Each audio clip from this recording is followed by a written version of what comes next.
Good morning all. Today we are going to discuss our next group of p block element, that is group 16. Group 16 is known as oxygen family and it is also known as chalcogen. Chalcogen means ore forming. Why they known as chalcogen? Because many metals are found as oxides and sulfides. Oxides and sulfides. The general electronic configuration of group 16 element is Ns2Np4. Now let's see the members of oxygen family.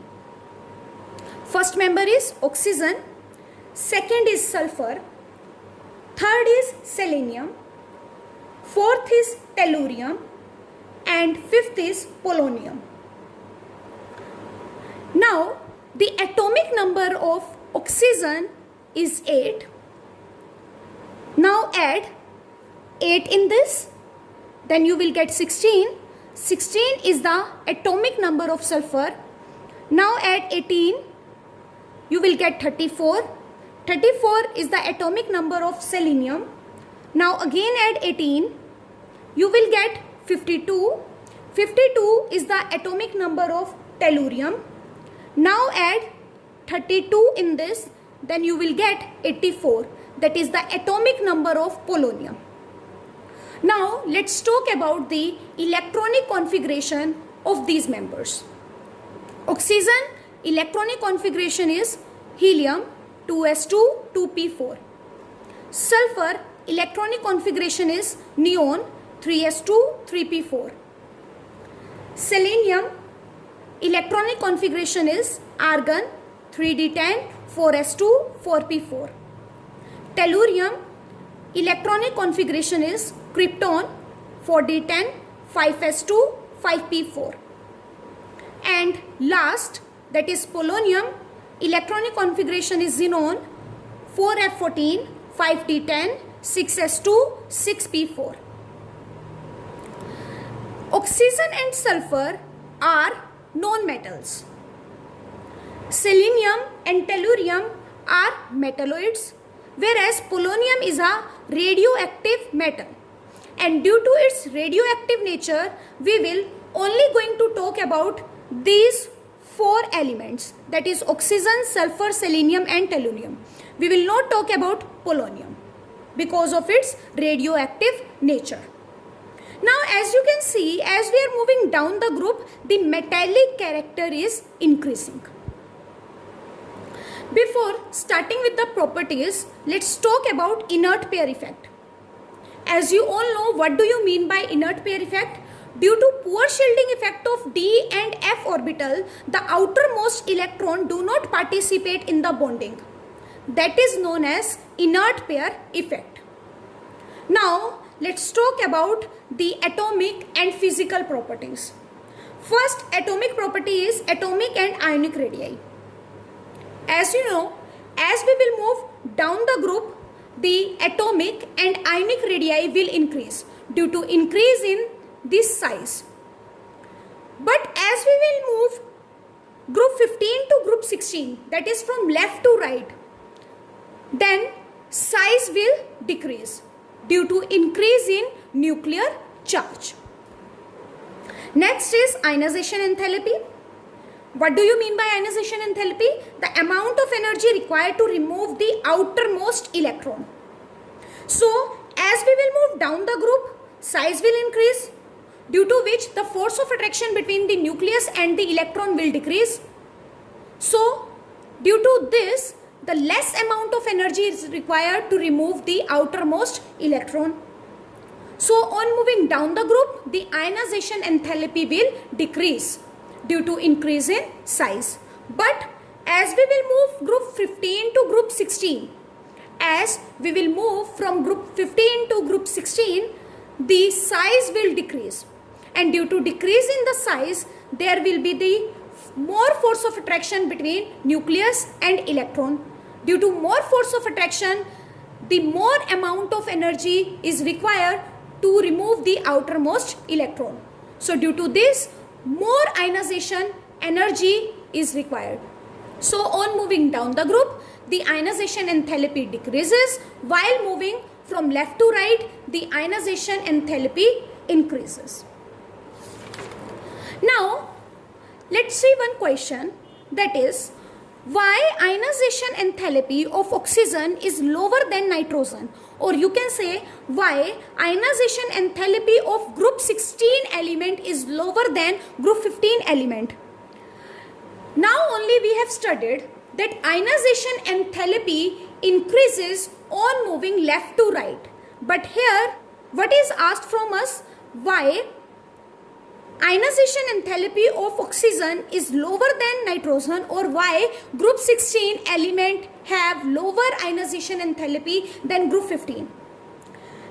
This is due to the stable electronic configuration.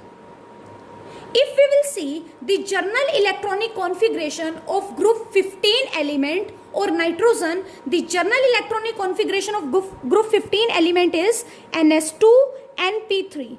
Now as you can see, there are 3 electrons present in the p orbital, which means p orbital is half filled and half filled is stable, and due to this it is difficult to take out the electron from group 15 elements, or you can say nitrogen. So more amount of energy is required to remove the electron from group 15. That is why ionization enthalpy of group 15 elements is higher than group 16. Now let's talk about next property, that is electron gain enthalpy. Because of small size and due to their non-metallic behavior, they have a high tendency to accept the electron, and due to this they have a large negative value of electron gain enthalpy, whereas which goes on decreasing as we will move down the group. So on moving down the group it become less negative. Now let's do one question, that is why electron gain enthalpy of sulfur is more negative than oxygen. It should be less, but it is more negative than oxygen. Why? This is because oxygen size is small, and due to small size there will be more repulsion between the electron that is present and the electron that is going to added. So due to this, the electron gain enthalpy of oxygen is less negative than sulfur, whereas sulfur size is large, and due to large size there is no force of repulsion between the electron that is present and the electron which is going to added. So due to this, the sulfur has more negative value than oxygen. Now let's talk about next property, that is electron negativity. As you know, on moving down the group, the size will increase, and if size will increase, the force of attraction between the nucleus and the electron will decrease, and due to this the electronegativity will also decrease. Next is metallic character. As you know, on moving down the group, the metallic character increases. Due to increase in size, the tendency to lose the electron will also increase. So due to this, the metallic character will also increase. Next is melting and boiling point. As we will move down the group, the size will increase, and due to increase in the size, melting and boiling point will also increase. Next is chemical properties. First chemical property is oxidation state. Group 16 show -2, +2, +4 and +6 oxidation state, whereas -2 oxidation state is shown most of the time by oxygen, whereas the common oxidation state of this group element is +4 and +6. Now let's check the stability. Stability of -2 oxidation state will decrease as we will move down the group, because as you know, as we will move down the group, the metallic character will increase, and metallic character means the tendency to lose the electron. So due to this, the stability of -2 oxidation state will decrease, whereas the stability of +6 will also decrease, on moving down the group, and plus 4 stability will increase on moving down the group. This is due to the inert pair effect. The stability of plus 6 oxidation state will decrease on moving down the group, whereas plus 4 oxidation state stability will increase on moving down the group. This is due to inert pair effect. Inert pair effect. Now let's check the oxidation state of oxygen. When oxygen combine with fluorine, it form OF2 and O2F2. In OF2, the oxidation state of oxygen is plus 2, and in O2F2, the oxidation state of oxygen is plus 1. And only with fluorine, oxygen gives plus 2 and plus 1 oxidation state, as oxygen is the second electronegative element. Where when oxygen combine with hydrogen, it form H2O and H2O2. And in this, the oxidation state of oxygen is minus 2, and in this, the oxidation state of oxygen is minus 1. Sulfur and other element can also show the oxidation state plus 2 and minus 2, depending upon their electronegativity. For example, sulfur in H2S show minus 2 oxidation state, whereas in SF2 it show plus 2 oxidation state. Sulfur and other element can also show higher oxidation state, that is plus 4 and plus 6, due to the presence of vacant d orbital. Due to the presence of vacant d orbital. As we know, the electronic configuration or the outer electronic configuration of sulfur is 3s2 3p4, which means 3s2 3p4. Now as you can see, 2 electrons are unpaired. In this, 2 unpaired electrons are present. So due to this, it can show plus 2 oxidation state. Now let's excite this electron to this orbital. Now as you can see, 4 electrons are unpaired. 4 unpaired electrons are present. So due to this, it can show plus 4 oxidation state. Now if we will remove electron from this orbital and it will move to this orbital, then you can see the 6 electrons are unpaired. So due to this, it can show plus 6 oxidation state. Due to the presence of this vacant d orbital, it can show plus 4 and plus 6 oxidation state.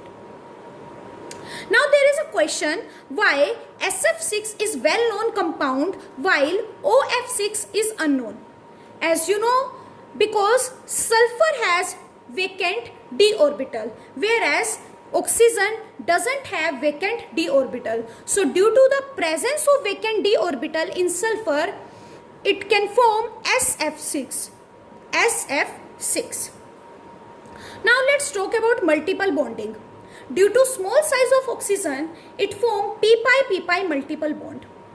Like in oxygen, in carbon dioxide. Hence, due to the formation of p-pi bond, it exists as O2. Whereas sulfur and other element, due to their large size, they cannot form p-pi bonding. And hence, they does not exist as S2, Sc2, Te2, PO2. Sulfur exists as S8 in crown shape, and due to the absence of p-pi bonding, they exist as solid. Now, why sulfur is solid at room temperature whereas oxygen is gas?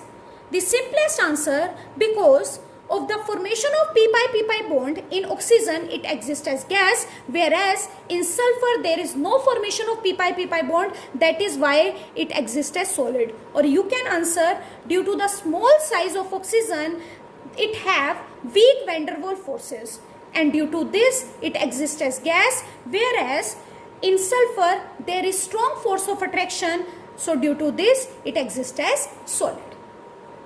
Now let's talk about catenation.